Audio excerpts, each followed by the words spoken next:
Good evening. We're back with another episode of the Lord of the Rings LCG Progression Series. And tonight is a card review of the Land of Shadow, the fourth box of the Lord of the Rings saga. I've loved the saga boxes so far, with one exception being the On the Doorstep box, which I thought was a little weaker, but generally speaking, the cards from the boxes have been well above average compared to the expansions or adventure packs. They've really added some interesting cards in the boxes. I don't know if that's by design or by accident, if they have different teams working on different things or had, but I've noticed that the quality of the cards in the boxes is very high, generally speaking. But let's take a look and see what we've got here. The first hero is Faramir, a leadership version of Faramir. Well, there's an immediate downside to this hero, which is that his ally version is very, very strong. I included it in almost every deck. It's my favorite ally card, and if I play a Faramir hero, I can't play the ally. But let's take a look and see what he's got. He's 2/2/2 stats, 11 threat, 5 health. Well, the stats are weak, and he's ranged. Gondor Noble Ranger. After you engage an enemy, ready an ally you control. Limit once per phase. Interesting. So there's some action advantage stuff in leadership. It's more common to see it in spirit. And spirit seems to be the sphere where it comes cheapest. Like unexpected courage is 2 cost for a ready every turn. The action advantage that comes from leadership tends to be a little bit higher cost, perhaps to compensate for leadership being the resource generation sphere, or perhaps to compensate. So like I've heard people speculate that all leadership cards are overcosted to account for that, or perhaps it's to compensate for playing action advantage off sphere, so to speak. Usually each sphere has a role that it's designed for, and if you have cards from another sphere that encroach on that role, they tend to be more expensive to compensate, like a trade-off for it. In the case of Faramir, his stats are not good, and his ability, ready an ally you control once per turn. Well, let's compare him to an action advantage hero from Spirit, which is Galadriel, who readies every ally who enters for one turn. Each ally who enters play doesn't have to ready to quest, and Faramir's ability is primarily going to be used to ready allies who have quested, since it happens in engagement, and therefore in the encounter phase. So his primary usage is going to be readying an ally who has quested. Now, there aren't a lot of allies that are good at both questing and something else. Like evenly statted allies, like 2/2/2s or something like that. There's not a lot of those. So usually when you have an ally, you're going to get in the case of a lot of allies, they're good at questing, but they're not particularly good at anything else. It really depends on the ally whether this is going to be of any use or not. With some allies it wouldn't be, and that would be relevant in the early game. Like, for example, if you were playing Rohan allies or something, and you played West Road Traveler, well, that does nothing if you ready it, except it could be a chump blocker, I suppose.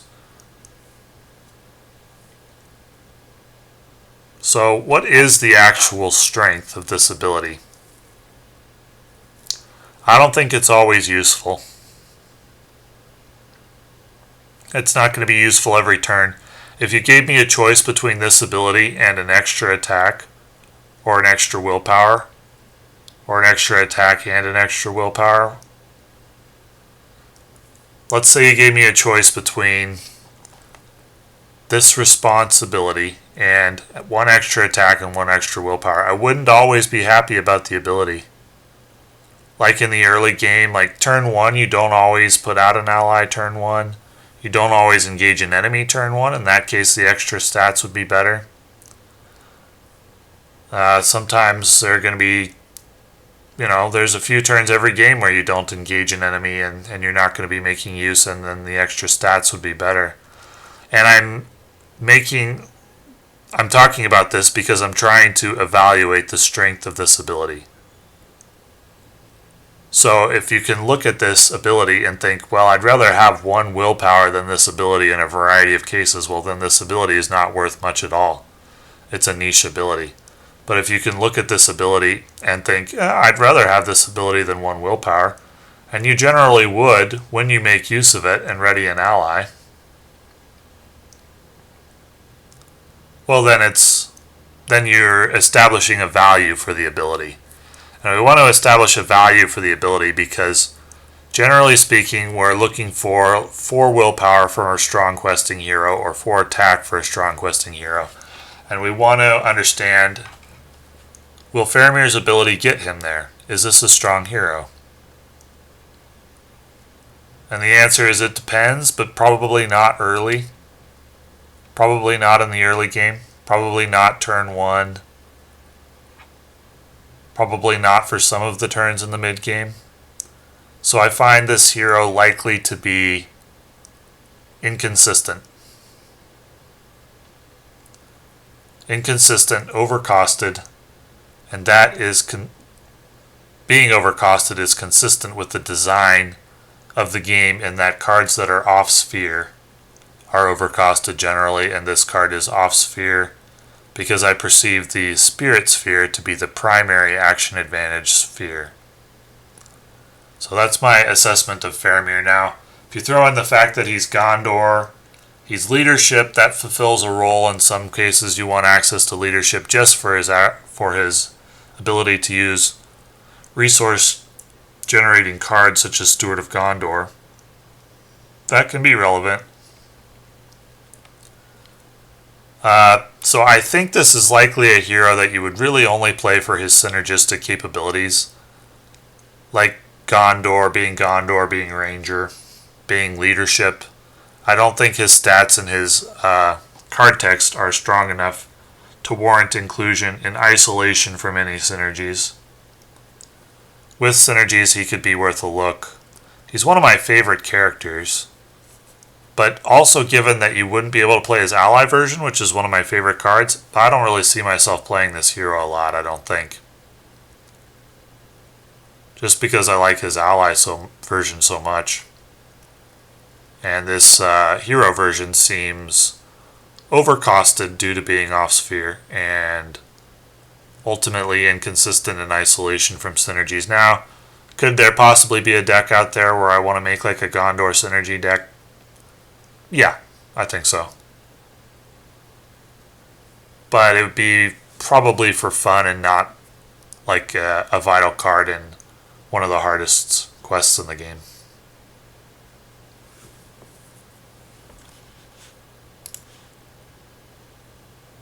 A final card, a vital card to defeat one of the hardest quests in the game.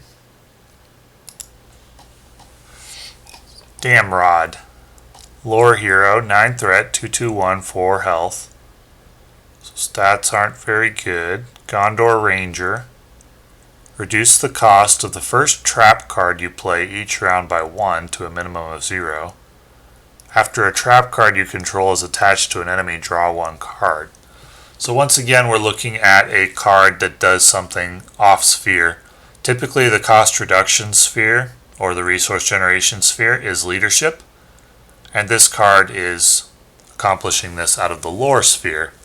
However, in the case of this hero, it doesn't seem overcosted to compensate.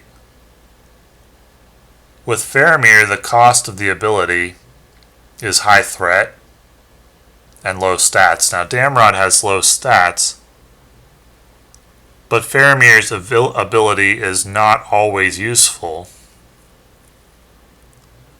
Damrod's ability could be used turn 1. Like, Faramir's rarely going to be used turn 1. You're not usually wanting to engage an enemy turn 1. Any ally that you play on turn 1, if you did engage an enemy and readied up that ally, the ally would likely die because turn 1 allies are not usually very strong, given that they only cost 1 or 2, depending on if you're playing Trisphere dual sphere or monosphere deck. But Damrod has a legit use on turn 1. Something like you could just run one lore hero, get out a ranger spike for 1 cost on turn 1, and that's a great play against a lot of decks. I just played the Battle of Karn Doom. Damrod would be a great hero against that deck. In fact, I've seen other players play that, and he was a great card, an essential card in that deck. And after a trap card you control is attached to an enemy, you draw 1 card. I mean, that's a great card. That's a really, really good card in a trap deck. The traps you'd run are Ranger Spikes, Forest Snare. This might even make Poison Spikes good, because the Poison Spikes now only cost 1 and they draw you a card replacing themselves and deal 2 damage. So it turns Poison Spikes into a free 2 damage for 1 cost. Well, is Poison Spikes good? I mean, yeah, I think it makes it a lot better at least. Forest Snare is more viable. And it has potential Gondor synergies, but really only with like Visionary Leadership or something. There's a few other cards. But I like this hero a lot, and I can see it being played in some very, very strong decks. Decks that will defeat some of the hardest quests in the game. I think it fulfills the role of like cost reduction slash... I put cost reduction cards in the same category as resource generation cards, because they're functionally similar. And you usually look for a hero that can do that, and you're probably not going to run Damrod in place of a leadership hero that generates resources. You're going to run him in addition to, but he supplements your resource generation cards very nicely. I think he's a very, very strong hero. Very interesting that they designed a hero off sphere that is very strong like this. Usually there's some big trade-off to an off-sphere hero. I don't see a big trade-off with Damrod. Very strong.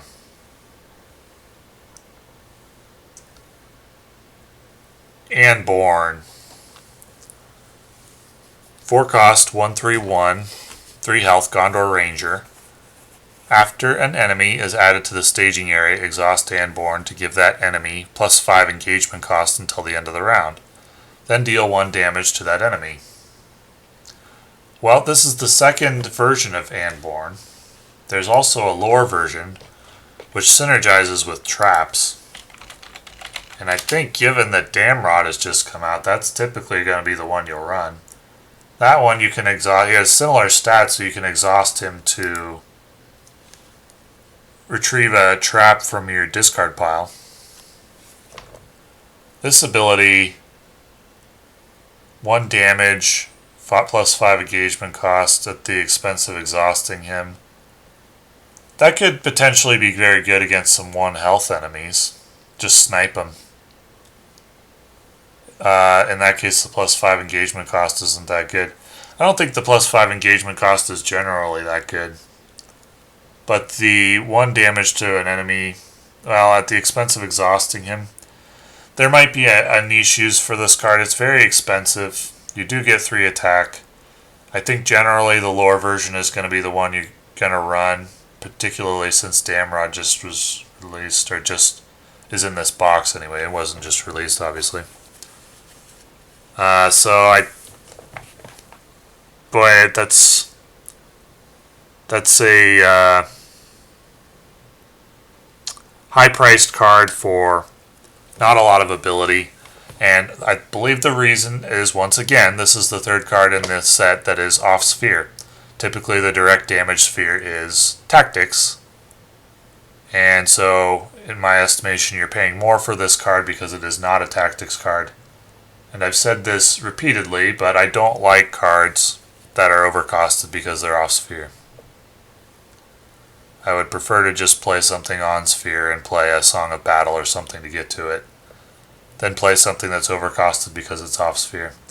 My personal preference. It's not the only way to play, it's just the way that I play or design decks. Mablung. So this is the second version of Mablung. So we're getting alternate versions of a few cards. In fact, 3 out of the 4 so far have been alternate versions. There's already a tactics version which adds 1 resource when you engage an enemy. And this version is 2 cost for 2 willpower and 1 attack. That's pretty good actually. 2 health. After Mablung or Mablung enters play, choose an enemy to get +5 engagement cost until the end of the round. Then you may engage that enemy or return it to the staging area.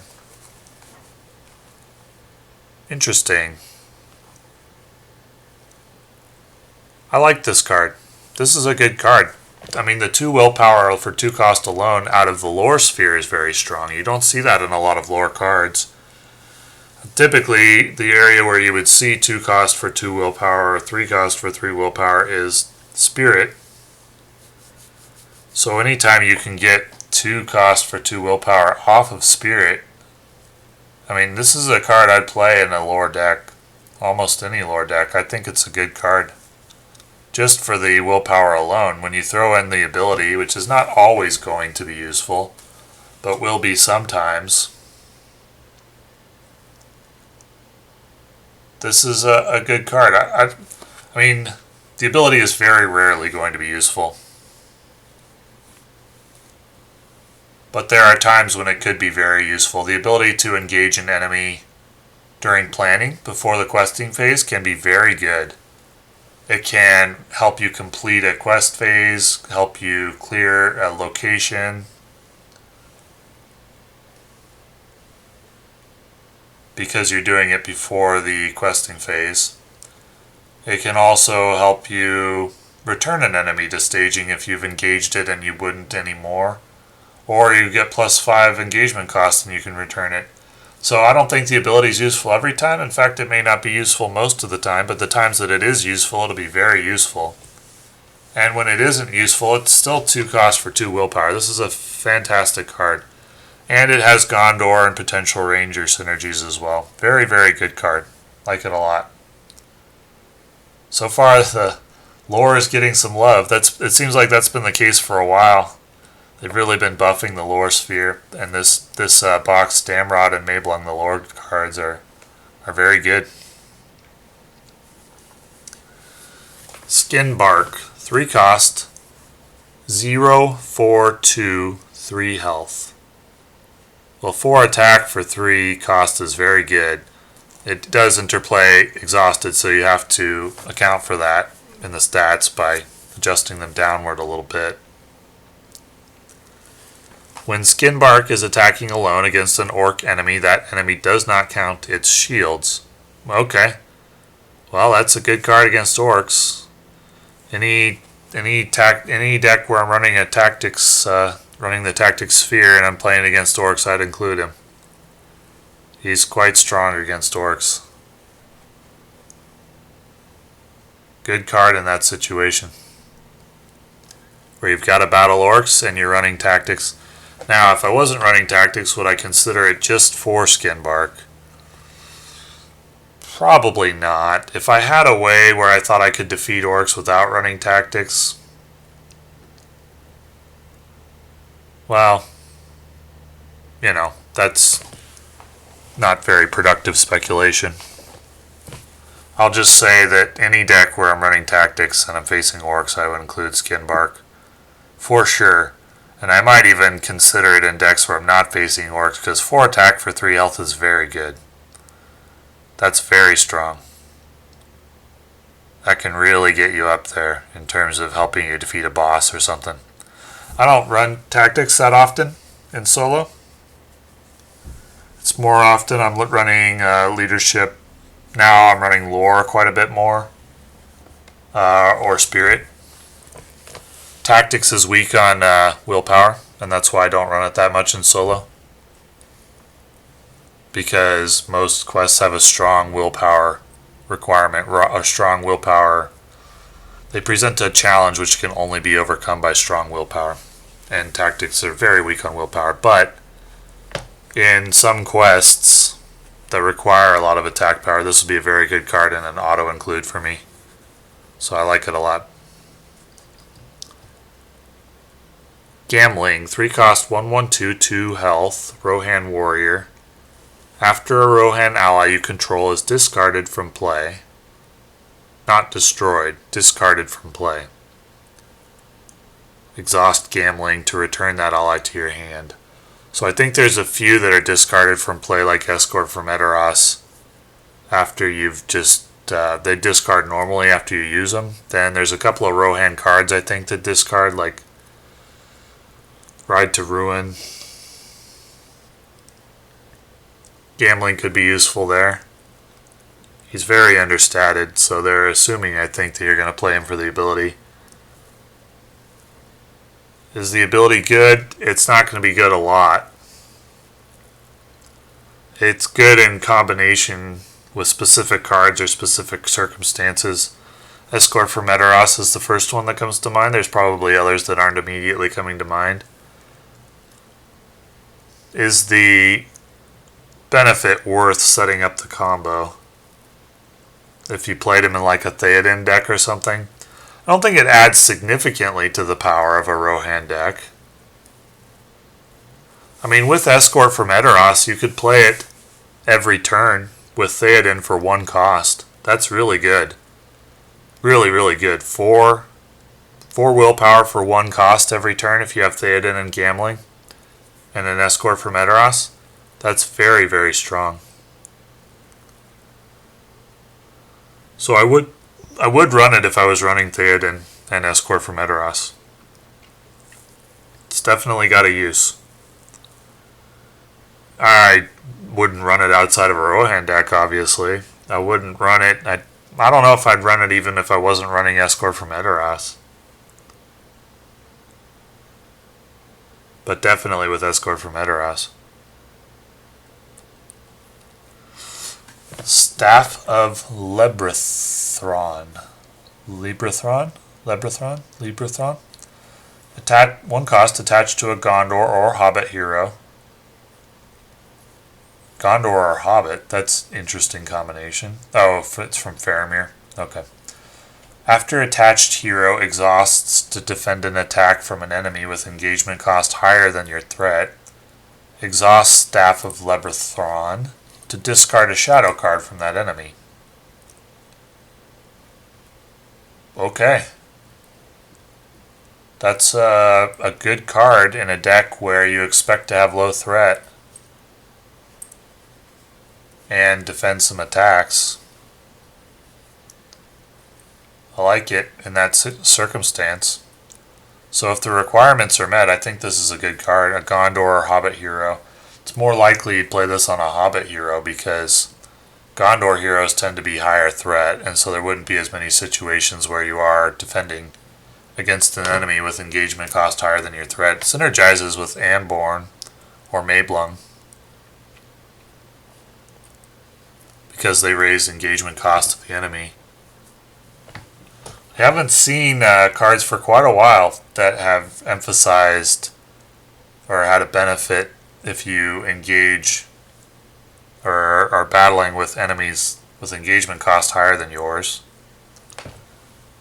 That was a theme of the Black Riders, the first Lord of the Rings box. This is a curious expansion. Cards that are off sphere for the first like 3 or 4 cards. And then a specific counter card for orcs. A card to buff Rohan a little bit. And now a card for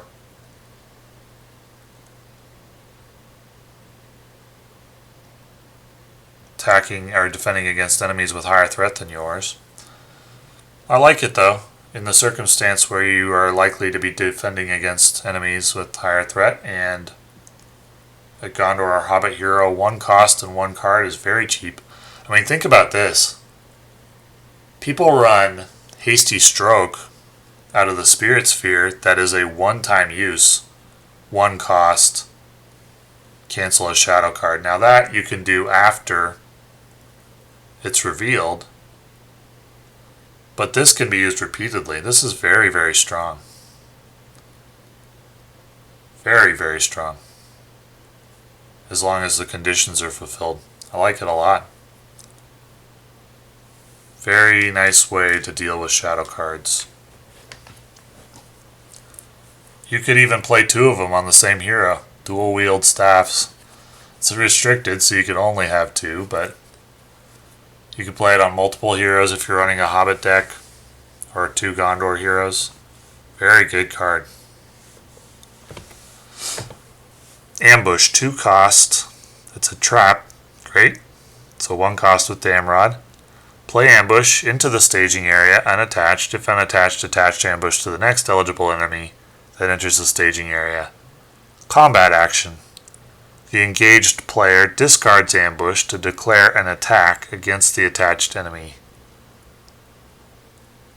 Okay, well that's not very useful in solo play. Well, I guess you can do an attack, the engaged player.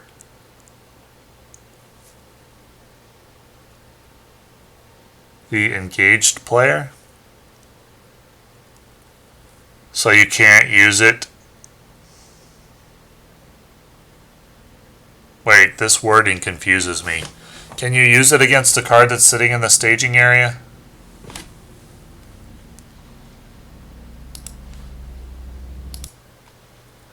So you attach it to an enemy in the staging area.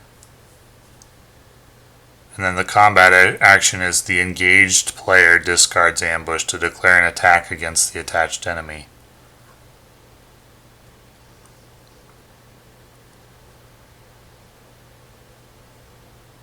So you would be able to use this before the enemy attacks, I guess, if you're already engaged with the enemy. Which action phase would you be using that in? Which action window? I guess it'd be like,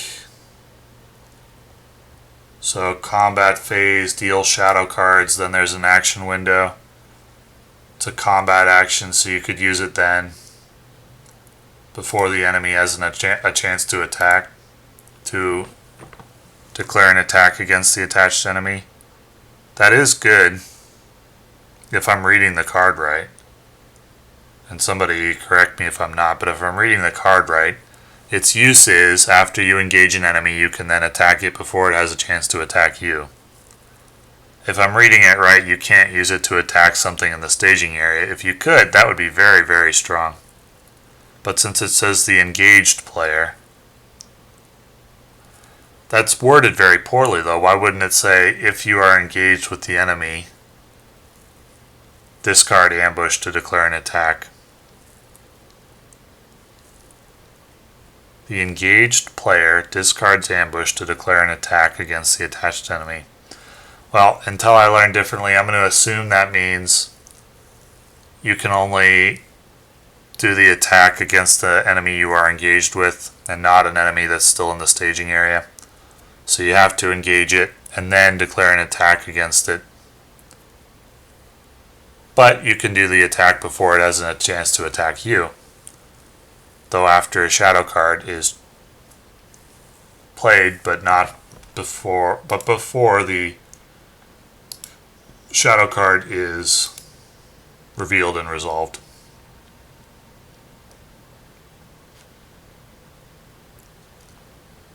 So I like this card, especially with Damrod. I think it's good. It's got uses. Play it for 1 cost. Draw a card when it's attached, and then you can take out an enemy before it has a chance to attack you. I like it. Good card. All the lore cards so far in this box have been very good. And I like Staff of Lebrathron as well, and Gambling a little bit, and Skinbark a little bit. Snowmane, 1 cost, attached to a Rohan hero, restricted. If attached hero is Theoden, Snowmane loses the restricted keyword. Okay. It's still unique though, so you can't give him 2 Snowmanes. After attached hero quests successfully, ready attached hero. Well, that's great. Great on any Rohan hero who's likely to be questing. And that's most of them because, well, yeah, most of them come from the Spirit Sphere. I think there's a couple in leadership. And, well, actually, that's not true. There's also Eomer. Not sure if Lore has a Rohan hero. But I would play this anytime I'm playing a Rohan hero and I have access to spirit cards.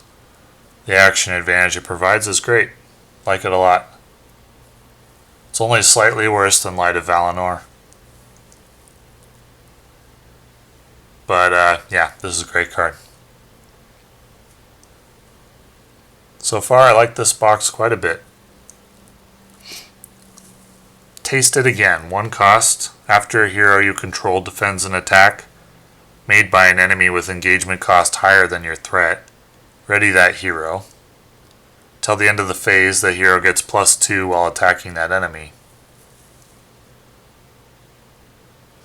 So after a hero you control defends an attack. Well, if anytime you're likely to be defending attacks by enemies with engagement cost higher than yours, I think this is pretty good.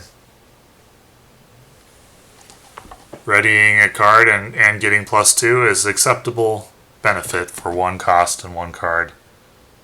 I would play it if the deck synergized with it. Obviously, it's terrible if that's not going to be the case. If you play cards like this, Staff of Lebrathon, and taste it again, and the game goes poorly for you so that you are engaging enemies or defending attacks from enemies with engagement costs that are lower than your threat, and sometimes encounter decks force that on you with super low cost or super low engagement cost enemies, like a 1 cost or 10 cost or something, in which case these cards would be dead cards in your hand. But against encounter decks where you're likely to be engaging against or battling against enemies with higher engagement cost, I think this is a good card, as is Staff of Lebrathon. And I would definitely play it.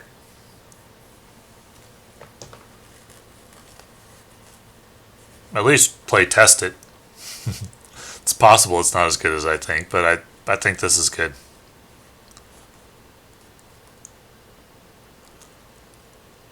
It's not as good as Staff of Lebrathon, we'll say. It's not as good as, it's a one-time use. And one-time use cards I don't like that much, and I will only really play them if they're really, really strong. It's very common to make decks that have like 1 or 2 events. Just because one-time use cards I just don't like them that much.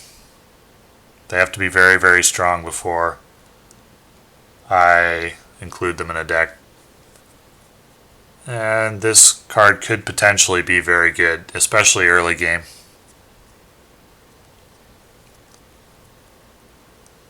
In the Shadows, 3 cost. Lower the cost to play in the Shadows by 1 for each Hobbit or Ranger hero you control. So it's free if you're playing Monosphere Hobbit deck. We have Rangers in the Leadership and Lore Sphere at least. Do we have Tactics? I think Aragorn. And then what about Spirit? I don't know if we have a Spirit Ranger. But you could play all Rangers deck or all Hobbits deck and this would be free, or some combination thereof. Combat action. Each enemy engaged with you with an engagement cost higher than your threat gets -1 attack and -1 shields till the end of the phase. It's okay. It's really not that strong. There's a few situations where this is going to be the difference between a kill and not a kill. I don't think the -1 attack is really going to change who the target of the attack is going to be that much.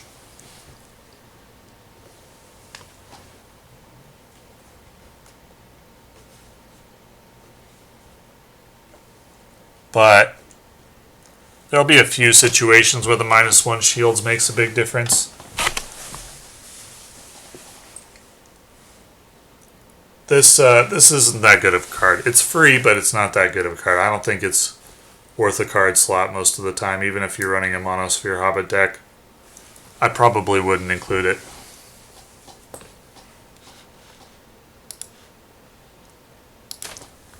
free, but the effect is underwhelming.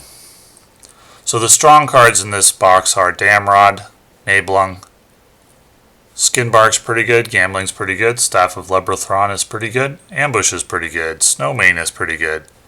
Taste It Again is okay in context. I think this box is worth a buy.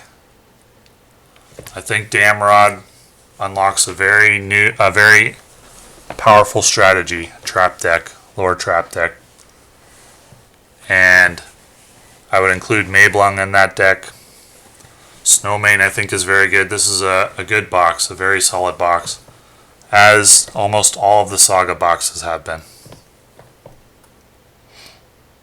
So, thanks for watching.